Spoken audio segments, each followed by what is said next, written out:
Welcome to Cognitia In Concise, where we explore big ideas. Clearly, simply, and honestly. Imagine NASA announced today that they found aliens, not just one discovery, but 3.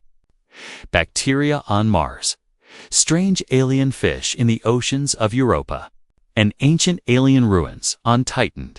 That would be the greatest discovery in human history. Right? Well, no. It would actually be horrible news, devastating even, because it could mean that the end of humanity is almost certain, and that it might be coming very soon. Why would the most exciting discovery of our lifetime be bad? To understand this, imagine the development of life as a staircase. The first step is dead. Chemistry, lifeless matter, assembling itself into self-replicating patterns.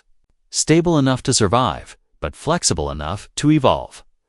The next step is complex cells, able to use energy more efficiently and build intricate internal structures. Then comes multicellular life, unlocking enormous diversity and complexity. Above that, species evolve large brains, enabling tools, culture, and shared knowledge. At this point, a species can become the dominant life form on its planet.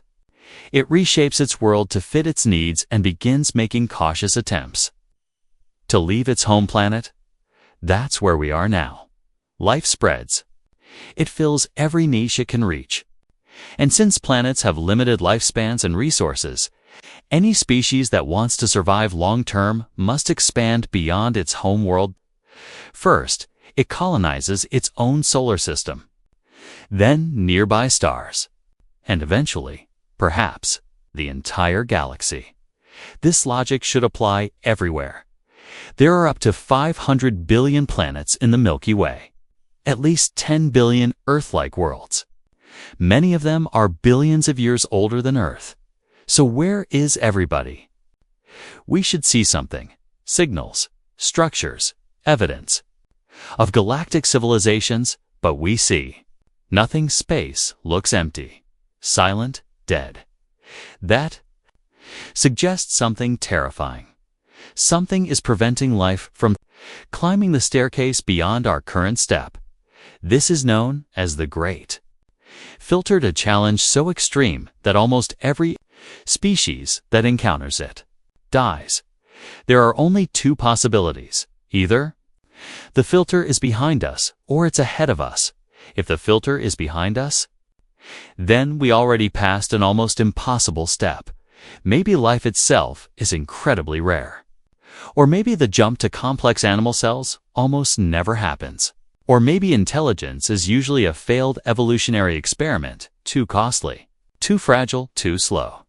If that's true, then we are incredibly lucky. But if the filter is ahead of us, then the situation is far worse. A true great filter must be so devastating that it has destroyed nearly every advanced civilization over billions of years. It could be nuclear war, runaway nanotechnology, engineered superviruses, a superintelligent AI, or something we haven't even imagined yet. Or maybe it's simpler. Maybe species competitive enough to dominate their planet inevitably destroy it. They poison their ecosystems, destabilize their climate, and make their world uninhabitable every time. And this is why finding alien life would be horrible news. The more common life is, the worse the news becomes. Bacteria would be bad. Simple animals would be worse. Intelligent life would be terrifying. And ancient alien ruins. That would be the worst news imaginable. The best-case scenario for humanity right now is that Mars is sterile. Europa's oceans are lifeless. And the Milky Way is filled with empty worlds. Not graveyards, but homes. Billions of empty planets waiting for us to finally arrive. This has been Cognitia In Concise. Stay curious. Stay questioning.